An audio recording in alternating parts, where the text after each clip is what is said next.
Hello दोस्तों, ये है हमारा लेक्चर नंबर 4 एफएम का, यानी कि फ्लूइड मैकेनिक्स का। और इसमें पढ़ेंगे हम question number 30 to question number 40। तो चलते हैं अपने पहले क्वेश्चन पर, question number 31। Okay, this is our question number 31। A right circular cylinder open at the top. एक राइट सर्कुलर सिलेंडर है जो कि टॉप से खुला हुआ है। Top is filled with a liquid and rotated about its vertical axis, जो इस वर्टिकल एक्सिस के अबाउट रोटेट कर रहा है। ओके,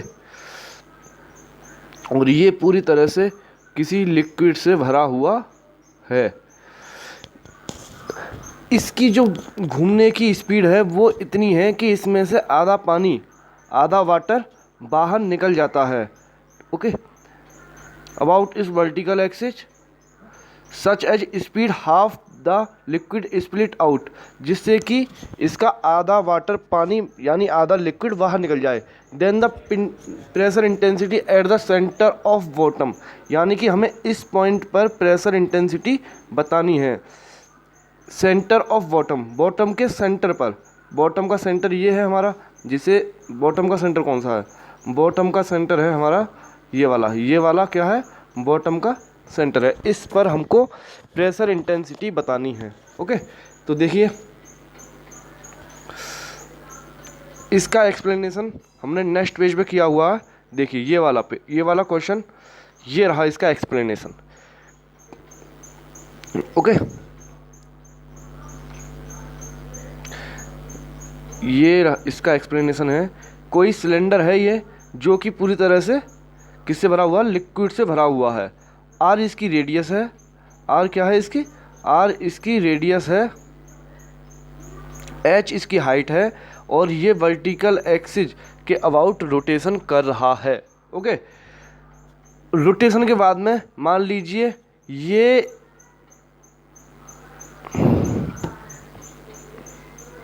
एक मिनट, मान लीजिए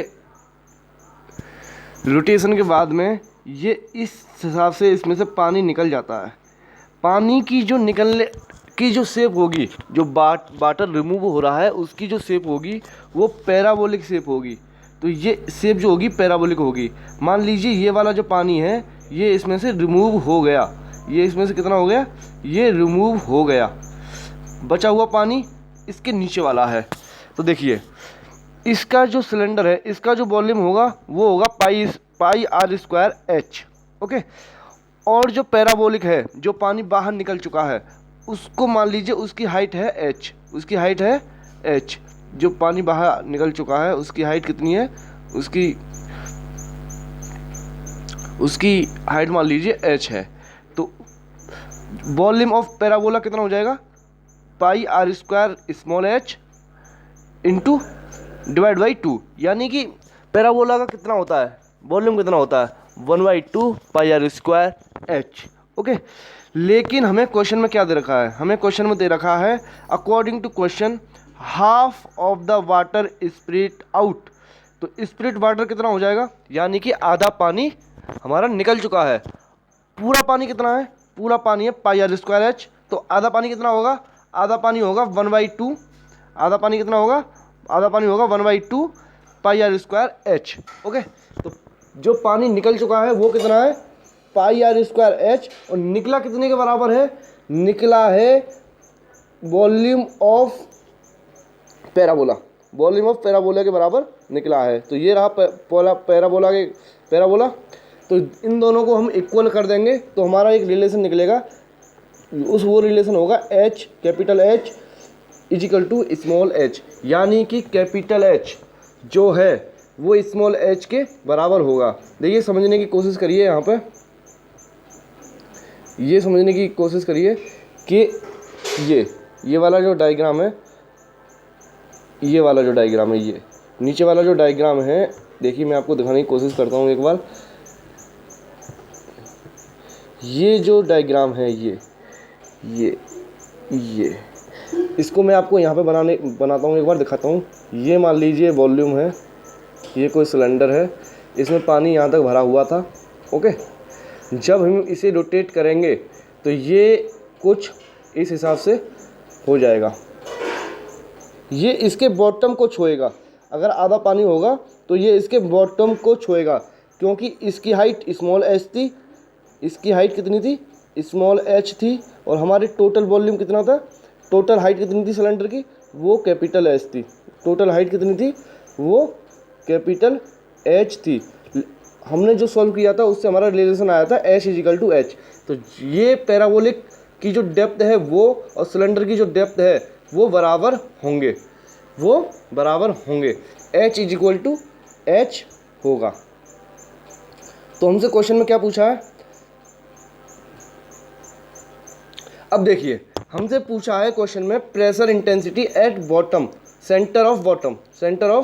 इस पॉइंट पे हमसे, इस वाले पॉइंट पे हमसे इस वाले पॉइंट से हमसे क्या पूछा है? इस वाले पॉइंट पर पूछा है हमसे प्रेशर की इंटेंसिटी। तो देखिए, जब यहाँ लिक्विड ही नहीं है, इस वाले पॉइंट पे लिक्विड ही नहीं है, तो प्रेशर इंटेंसिटी कितनी होगी? 0 होगी। जब इस पॉइंट पे हमारे पे कोई लिक्विड ही नहीं बचा तो हमारी प्रेशर इंटेंसिटी कितनी होगी? ये इस तरीक़ा से आ रहा है और ये नीचे वाले पॉइंट को छू रहा है। जब यहाँ पे कोई लिक्विड बचा ही नहीं इसके ऊपर, तो प्रेशर इंटेंसिटी लिक्विड के द्वारा 0 होगी। तो हमारे इसमें ऑप्शन क्या दे रखे हैं? इसमें ऑप्शन दे रखे हैं हमारे,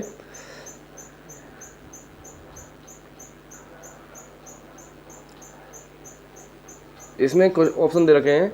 प्रेशर इंटेंसिटी पूछी थी हमसे, pressure intensity at the bottom of the bottom edge. तो प्रेशर इंटेंसिटी कितनी आई थी? 0, क्योंकि सेंटर पर कोई लिक्विड ही नहीं बचा था। तो इसका आंसर हो जाएगा option number A, 0। Okay, option number A, 0। एक मिनट में फ्लाइट मोड लगा देता हूँ। ओके, चलते हैं अपने नेक्स्ट क्वेश्चन पर। Question number 32। The horizontal component of force on a curved surface is equal to. बहुत इंपॉर्टेंट, मोस्ट इंपॉर्टेंट क्वेश्चन। किसी कर्व्ड सरफेस जो कि डूबा हुआ है किसी वाटर में, उसका हॉरिजॉन्टल कंपोनेंट कितना होता है? आप पहले इसे समझिए, उसके बाद में हम ऑप्शन पर आएंगे। ओके, पहले हम इसे समझते हैं, उसके बाद में ऑप्शन पर आते हैं। देखिए, ये हमारा कर्व्ड सरफेस है जो किसी वाटर में डूबा हुआ है। ये जो कर्व्ड सरफेस है, इस पर एक हॉरिजॉन्टल फोर्स जो होगा वो इसके वर्टिकल कंपोनेंट पर लगने वाले प्रेशर के बराबर होगा। यानी कि एक हम इमेजिनरी लाइन खींचेंगे यहाँ पे और उस पर लगने वाला फोर्स ही इसका हॉरिजॉन्टल कंपोनेंट होगा। यानी हॉरिजॉन्टल कंपोनेंट कितना होगा? इस सरफेस पर लगने वाला फोर्स। इस सरफेस पर कितना फोर्स लगेगा? प्रेशर फोर्स कितना लगेगा? Rho g h dash A, rho density, g acceleration due to gravity, h dash position of the centre of gravity. This is very important term, h dash. Confusion जो होता है हमेशा इसी point पर क्या होता है कि एच डैश क्या है? एच डैश है हमारा position of centre of gravity from top. Okay, A area of surface. Okay, तो इसका area into pressure intensity into ही क्या होगा? प्रेशर फोर्स होगा। इसका हॉरिजॉन्टल कंपोनेंट तो हमने आपको समझा दिया। वर्टिकल कंपोनेंट कितना होगा? वर्टिकल कंपोनेंट होगा कि ये जो कर्व्ड सरफेस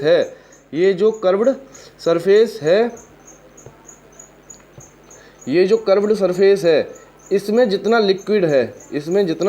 लिक्विड भरा हुआ है, इसका वेट ही इसका वर्टिकल कंपोनेंट होगा। तो वर्टिकल कंपोनेंट कितना होगा इसका? वर्टिकल कंपोनेंट होगा इसका weight of the water फुलिंग the curved portion of the body. यानी कि gamma W into volume of this water, okay, into gamma W into volume of this water volume of this water, okay. तो vertical component समझ में आ गया, horizontal component समझ में आ गया। अब चलते हैं अपने ऑप्शनों की तरफ। पहला ऑप्शन था, हमसे पूछा है इस क्वेश्चन में हॉरिजॉन्टल कंपोनेंट। तो हॉरिजॉन्टल कंपोनेंट क्या होगा? Product of pressure intensity at is centroid and area. No, ये सही नहीं है। बी ऑप्शन को देखिए आप, बी ऑप्शन को इसके को देखिए, बी ऑप्शन को देखिए। बी ऑप्शन में force on a vertical projection of the curved area, वही है force on vertical projection. Vertical projection पर जो लगने वाला कंपोनेंट है उसी को हम कहेंगे, वो उतना प्रेशर फोर्स लगेगा। Force on a vertical projection of the curved surface. तो क्या आंसर सही हो जाएगा? Option number b is the correct answer, okay. चलते हैं अपने नेक्स्ट क्वेश्चन की तरफ। Question number 33। क्वेश्चन नंबर 33 बहुत ही इम्पोर्टेंट क्वेश्चन, इम्पोर्टेंट तो नहीं है लेकिन थोड़ा सा ट्रिकी टाइप का क्वेश्चन है। एक क्लोज्ड टैंक, एक बंद tank containing water is moving in A horizontal direction, एक हॉरिजॉन्टल डायरेक्शन पर चल रहा है along a straight line at a constant speed, जो कि एक कांस्टेंट स्पीड से चल रहा है। The tank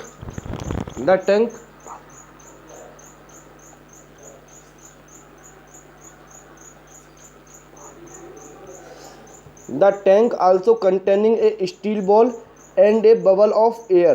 If the tank is deceleration horizontally, then यानी कि कोई टैंक है, बंद टैंक है, हॉरिजॉन्टल डायरेक्शन में चल रहा है, कांस्टेंट स्पीड है, उसमें एयर बबल भी है और स्टील बॉल्स भी हैं।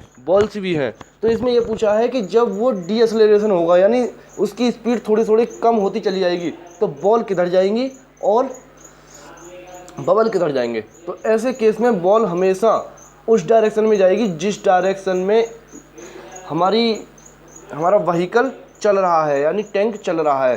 तो एक तो इसका ऑप्शन नंबर ए सही रहेगा, the ball will be move to the front, जबकि बबल जो होंगे, एयर बबल, वो पीछे की तरफ जाएंगे। The bubble will move to the rear, यानी कि बॉल आगे की तरफ जाएंगी जिस डायरेक्शन में हमारी टैंक चल रहा है, जबकि बबल जो चलेंगे वो पीछे वाली डायरेक्शन में चलेंगे। तो इसका ऑप्शन क्या हो?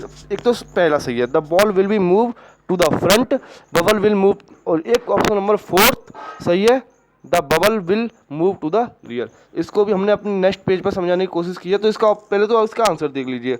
इसका आंसर हो जाएगा क्वेश्चन नंबर बी, इसका आंसर हो जाएगा क्वेश्चन नंबर बी, ओके। पहले तो अब चलते हैं नेक्स्ट पेज में इसकी एक्सप्लेनेशन की तरफ।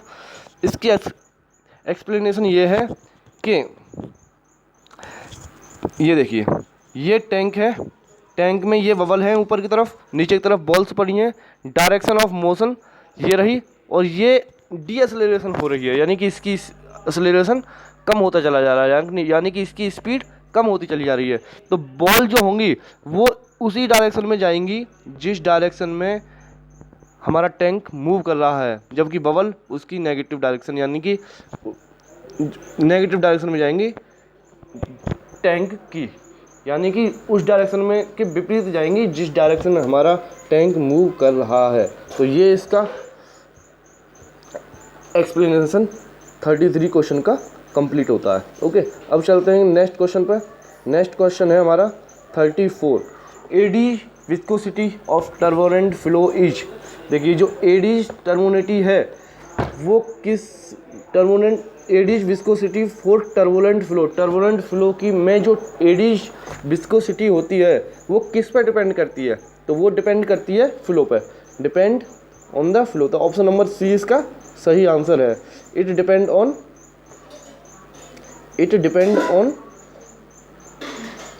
Flow. Option number c is the correct answer, the eddies viscosity of turbulent flow is depend on the flow. तो इसका एक्सप्लेनेशन देख लेते हैं, लेकिन उससे पहले हम आपको समझा देते हैं कि एडीज क्या होती है, एडीज विस्कोसिटी क्या होती है। तो इसे आप समझने की यहाँ पे कोशिश करिए, इसे समझते हैं कि एडीज विस्कोसिटी क्या होती है। The total shear stress in turbulent flow consist of viscous share and turbulent share. तो टोटल शेयर कितना होता है, tau for laminar and tau for turbulent. तो देखिए टाउ फॉर लेमिनार तो हमने आपको पहले भी समझा चुका है, टाउ फॉर लेमिनार तो पहले ही लेक्चर में हमने आपको समझाया था। ये जो लेमिनार फ्लो के लिए जो टाउ होता है ये बाउंड्री के नियर तो बहुत ज़्यादा होती है, नियर वॉल मोर रेस्पॉन्सिबल। जो बॉल की बाउंड्री है, जो फ्लो की बाउंड्री है, जो कि बॉल की बाउंड्री है, ये वहाँ तो ज़्यादा रेस्पॉन्सिबल है। लेकिन बाउंड्री से ऊपर, बाउंड्री से अलग, ये जैसे जैसे बाउंड्री से ऊपर की तरफ हम चलते जाएंगे। जैसे मान लो ये कोई पाइप है, ये इसकी बाउंड्री है ऊपर की तरफ, तो यहाँ पर शेयर स्ट्रेस जो होती है लेमिनार वाली वो ज़्यादा होती है। जबकि जैसे ही हम ऊपर चलते चलेंगे तो ये, या फिर इससे ऊपर वाले से नीचे की तरफ आते रहेंगे, तो ये वैल्यू लेमिनार की शेयर स्ट्रेस कम होती चली जाएगी। एक जो होती है दूसरी टाउ फॉर टर्बुलेंट, यानी shear stress due to turbulent, ये बीच में मैक्सिमम होती है और किनारे की तरफ आते आते ये कम होती चली जाती है और एकदम बाउंड्री पर ये 0 होती है। यानी कि बाउंड्री पे हमेशा लेमिनार शेयर स्ट्रेस ही लगेगी। ओके, टर्बुलेंट वैल्यू जो होती है वो 0 होती है। ओके, टाउ फॉर टर्बुलेंट जो होती है, देखिए टाउ फॉर लेमिनार कितनी होती है, टाउ फॉर लेमिनार होती है म्यू डेल यू अपॉन, हमने आपको पहले भी पढ़ाया था ये, mu del u upon del y. Okay, और जो टर्बुलेंट के लिए होगी वो कितनी होगी, eta del u upon del y. Eta क्या है, eddies viscosity decreasing towards the ball at ball is equal to 0। Mu upon rho, वहाँ पे हमने पहले लेक्चर में आपको बताया था कि म्यू अपॉन रो होता है काइनेमेटिक विस्कोसिटी, लेकिन यहाँ पे ईटा अपॉन रो होता है एडीज काइनेटिक विस्कोसिटी। यानी कि पहले लेक्चर में जो हमने आपको बताया था कि म्यू को अगर हम डेंसिटी से डिवाइड कर देंगे तो वो काइनेमेटिक विस्कोसिटी होगी। सेम इसी तरीक़ा से एडीज विस्कोसिटी को अगर रो से डिवाइड कर देंगे, एडीज विस्कोसिटी को अगर हम रो से डेंसिटी से डिवाइड कर देंगे तो वो क्या हो जाएगा, वो हो जाएगा हमारा एडीज काइनेटिक विस्कोसिटी। ओके, तो ये थोड़ा सा समझने की ज़रूरत थी। इसमें ये बहुत इंपॉर्टेंट क्वेश्चन है कि डिक्रीजिंग, ये जो एडीज विस्कोसिटी होती है ये बॉल की तरफ कम होती चली जाती है, बीच में मैक्सिमम होती है, जबकि लेमिनार वाली जो होती है विस्कोसिटी ये बाउंड्री पे मैक्सिमम होती है, जबकि बीच में 0 होती है। ओके, तो ये इसमें इम्पोर्टेंट डेफिनेशन है, इम्पोर्टेंट है ये चीज़ जो मैंने आपको बताई है, ये काफ़ी इम्पोर्टेंट है। बाकी इतना खास इसमें से कोई इम्पोर्टेंट नहीं है, आप फिर भी इस क्वेश्चन को देख लेते हैं। ये क्वेश्चन फिर भी आपको याद रखना है कि eddies viscosity of turbulent flow is a dependent on the flow. ये पूछा जाएगा तो सिर्फ यही पूछा जा सकता है डायरेक्ट, तो इसका ऑप्शन हो जाएगा ऑप्शन नंबर सी। ओके, चलते हैं अपने नेक्स्ट क्वेश्चन की तरफ। ये देखिए, flow at constant rate thought a tapering pipe is, ये काफ़ी सिंपल क्वेश्चन है एकदम। देखिए आपको समझाने की कोशिश करते हैं यहाँ पर। देखिए मान लीजिए कोई टेपरिंग पाइप है, इस तरीक़ा से कोई पाइप है। ओके, तो इसमें अगर Q इज कांस्टेंट है, Q हमारा क्या है, Q हमारा कांस्टेंट है, तो कांस्टेंट है तो ये मान लीजिए 2 पॉइंट ले लीजिए। तो एक चीज़ देखिए, Q कांस्टेंट है, यहाँ पे एरिया ज़्यादा है, A ज़्यादा है तो B कम होगा। ओके, यहाँ पे A कम है तो B ज़्यादा होगा, B ज़्यादा होगा, यहाँ पे B कम होगा। ओके, समझ रहे हो ना, A into v is equal to constant होता है।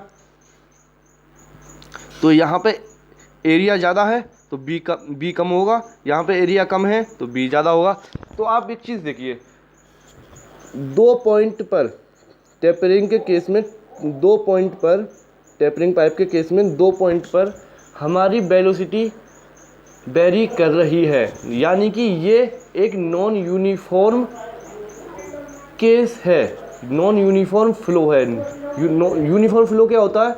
जिसमें लेंथ के रेस्पेक्ट में उसकी वेलोसिटी, डेंसिटी या कोई भी प्रॉपर्टी चेंज नहीं होती, वो होता है यूनिफॉर्म। लेकिन इसमें तो चेंज हो रही है, यहाँ पे हमारी वेलोसिटी ज़्यादा कम है, दूसरे यहाँ पे कम है, यहाँ पे ज़्यादा है। ओके, तो ये तो नॉन यूनिफॉर्म फ्लो है। अब ये ऑप्शन 4, इसका ऑप्शन एक तो हमें मिल जाता है, ऑप्शन नंबर 4, ये नॉन यूनिफॉर्म फ्लो है। अब ये स्टेडी है या अनस्टेडी है? देखिए, स्टेडी वो होता है जो एक ही पॉइंट पर उसकी वेलोसिटी, डेंसिटी या फिर कोई भी प्रॉपर्टी चेंज नहीं होती, वो होता है स्टेडी। तो ये देखिए, इस पर हमेशा जो वेलोसिटी होगी, अगर Q कांस्टेंट है तो वेलोसिटी हमेशा कांस्टेंट होगी, इस पॉइंट से, पहले पॉइंट से भी और दूसरे पॉइंट से भी। तो ये एक स्टेडी फ्लो है, क्योंकि इसके किसी पॉइंट पर टाइम के साथ ना तो वेलोसिटी चेंज हो रही है, ना डेंसिटी चेंज हो रही है, ना एरिया चेंज हो रहा, कोई भी प्रॉपर्टी चेंज नहीं हो रही विद रेस्पेक्ट टू टाइम। अगर टाइम के साथ विद रेस्पेक्ट टू टाइम हम कंसीडर करेंगे तो वो स्टेडी या अनस्टेडी। अगर विद रेस्पेक्ट टू लेंथ हम कंसीडर करेंगे तो वो यूनिफॉर्म या नॉन यूनिफॉर्म। तो ये नॉन यूनिफॉर्म और स्टेडी केस है, यानी कि पहला ऑप्शन इसका, ये पहला और 4th इसका सही आंसर है। पहला और 4th इसका सही आंसर है, तो इसका ऑप्शन आंसर हो जाएगा option number b, 1st and 4th। Okay, अब चलते हैं नेक्स्ट क्वेश्चन की तरफ, क्वेश्चन नंबर 36। ओके, देखिए सर, हमारा यहाँ पे स्पेस कम हो गया है। 5 क्वेश्चन हमने इसमें स्टडी किए, बाकी के 5 क्वेश्चन हम नेक्स्ट वीडियो में, ये इस वीडियो का ए पार्ट है, बाकी का बचा हुआ हम बी पार्ट में कवर करेंगे। Okay, thank you.